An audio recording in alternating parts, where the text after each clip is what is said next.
Welcome back. Just before the break, we were talking to our guest today, Ian Richardson, about many things, particularly how the media has changed over the years since Ian has started typing away his stories on his dad's typewriter. How do you find it different? Oh, well, I think it's enormously different because there was a time, not that many decades ago, where people primarily got their news from newspapers, which isn't the case now. And of course, television was very slow to react often. Radio was all right. Radio was often the fastest of the mediums, but of course it didn't go into any detail. And it has been transformed primarily, of course, as the result of satellites and the internet and so forth. I mean, the papers that we produced, my family produced, were weekly newspapers. And I know that in some of the neighbouring newspapers, if they were full one week, they'd leave a story over to the next week. Well, you wouldn't do that these days because it'd be out there on Twitter, on the internet, all of these other means. And I remember when I first worked in television in 1980, I mean, the news was actually, a lot of it was yesterday's news because you would be getting film in from wherever there were trouble spots in Middle East, South America, places like that. You had to get the film in and it'd be flown in. Nowadays, of course, satellites are so cheap and they just get everything comes in instantly. And so it's very live, and it has transformed. And of course, the people who are suffering the most are the newspapers. Yes, back to the telephone line in your picking office. Yes, that's right. Your two books, one is God's Triangle, and the other one is Mortal Maze. Yes. Mortal Maze is a thriller packed with electrifying twists and turns. I hope so, at any rate. Is it, as I asked you before, does this book contain any element of your own life, Sissy?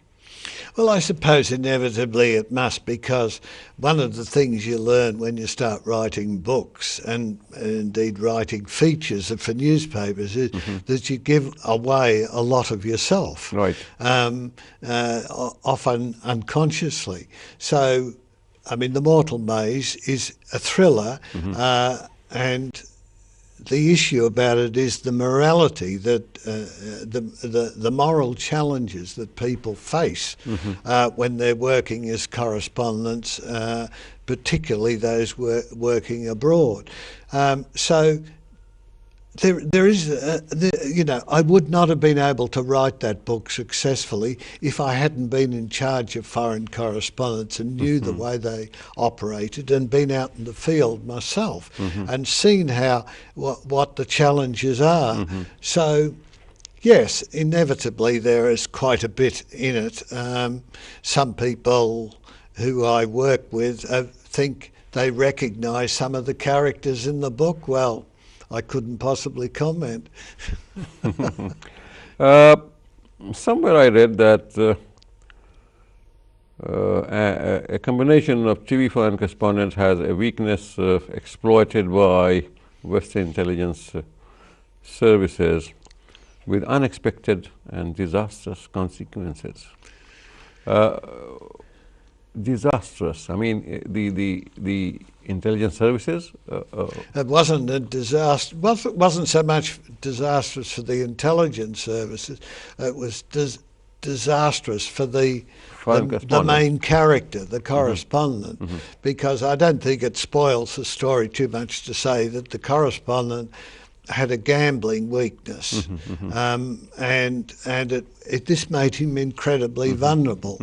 And so the story is all about how he wants to be a famous, highly respected correspondent, but he's got this problem. He keeps finding himself broke and getting himself into financial troubles.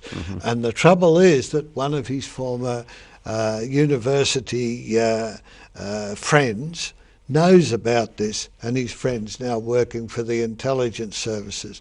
So it's a constant struggle all the time between his desire to be a good, honest, honourable correspondent and the problems he faces of always being broke and always getting himself into debt. And I think that happens. I mean, I'm not naming or suggesting there is anyone like, but this would happen in life, not just in journalism. Yep, in many circumstances it can happen. Yes, of course. So was it like a mission impossible? Yes. Well, I think it's got a positive end, but it is a very difficult end to the story. How was it received? Well, very well. I've had some wonderful reviews, and it's yet to make me rich and famous. But you know, you're famous already. See? Yes. Well, there is an old joke. You know, someone says someone is a household name, but only in his own household. Well, that goes for me. That's right. Let's get to the second book of yours, which is probably much more interesting than the other one, the other thriller. Well, it certainly would for your audience, I Yes. think, because it is set in East Bengal, as it then was. Right. Tell us this God's Triangle. You've got an edition paperback and also an e-book. It's about Florrie Yes, Cox. yeah. Well, Florence Cox was my great aunt, and she was married to a missionary going out. She became engaged to a missionary going out to. And this is not fiction. This is fact. Sorry, I should say that this is absolutely fact, because this book is all about me trying to find out what happened to Auntie Florrie, because she wasn't talked about in the family, and it's only when my mother and I were going through some really old photographs, there was this photograph of a woman I didn't recognise. When I said to her, "Who is this?" she said, "Oh, it's Auntie Florrie," and I asked why, why I'd never heard of her. She said, "Oh well, we didn't talk about her much. It was a bit of a problem." And she, nobody ever told me about it. But the more being a journalist, the more I asked her, the more she revealed, and that Florrie had become engaged to a missionary going to Mymensingh. Have I pronounced that correctly? Yeah, Mymensingh, yes. And 2 years later, she joined him and got married immediately. But there was a gender problem which she hadn't recognised, and never really knew about throughout her life, which meant that the marriage was a disaster. And it's a very, very sad story about how she has to deal with something that she doesn't understand. So does her husband have to deal with something that he doesn't understand, knowing that he wanted children but they could never have children. And at the side was another missionary who fell in love with my great aunt's husband, and so that's where the God's Triangle comes in, the three-way relationship. And so it's a very sad story, but it's I think that one of the things that that's pleased me about it was that one of the people I spoke to, a specialist who was dealing with gender issues, bought stacks of the book to distribute to medical schools around the world, saying you should read this book so that you can understand what happens with people who have these gender, difficulties. I mean, to put it frankly, my aunt was identified eventually as being intersex. Yeah. And it's always a very difficult issue, and certainly within a very religious family. Those days it was so difficult to understand. Well, it's still difficult in some respects in some parts of the world, of course. Yes, of course, I see. But the society here, the Western society here, is more open, and they understand. Yeah, that's right. I mean, things have certainly improved, but it's a very sad story. But people who've read it seem to find it very interesting. I read somewhere that there's going to be a film based on this book. Well, we've come close-ish. There were some producers who wanted to do it and raised money for it and so forth. But what I didn't like was how the story was being told, because I'd written the script and I felt that the script was being tampered with, so that it was basically it would have been an insult to my great aunt and misrepresented what life was like in East Bengal. So I withdrew from that, but then the people who produced the wonderful film called Lion, set in India and Tasmania, they were very keen on it. But when Lion became such a popular film, and so, they were swamped with other projects, and they said, "Look, we'd love to do it. It's a great film. It must be told, but we don't think we're going to be able to get to do it." So I never give up. I just keep trying. Right. So if you know anyone with $10 million, let me know. Well, okay. Anybody listening with $10 million to spare, please contact Mr. Ian Richardson.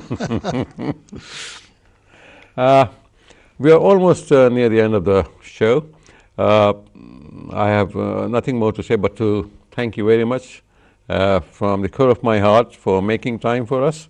And one thing that was left to discuss is, do you see the death of print media in the near future? Very hard to say. Very hard to say, but it's certainly changing. Certainly changing. But look, see, I'm old enough to have been through the age where television came, and they said television's going to wipe out radio. Right. It hasn't. No. It's just changed. True. And radio is just as powerful as television is. So print media might make a comeback. It'll be different, but yes. But I wouldn't say it's finished by any means. Ian, thank you very much for being with us. Pleasure. Very nice. It was a pleasure and an honor. Thank you. Thank you. Before I sign off, I want to congratulate and share the happiness of the month of December, the month of joy, the month of victory for Bangladeshis all over the world. And also I wanted to share the good news that your favorite channel, NTV, is doing very well at Bob, and the figures released by the authorities are nothing but that have made us joyful, and we hope that you will continue to support us in future as you have been doing in the past, and we'll continue to serve you because we are with you and we are for you. Thank you very much for being with us. We hope that you have enjoyed the show as much as we have. See you again next week, same time, same channel. Bye for now.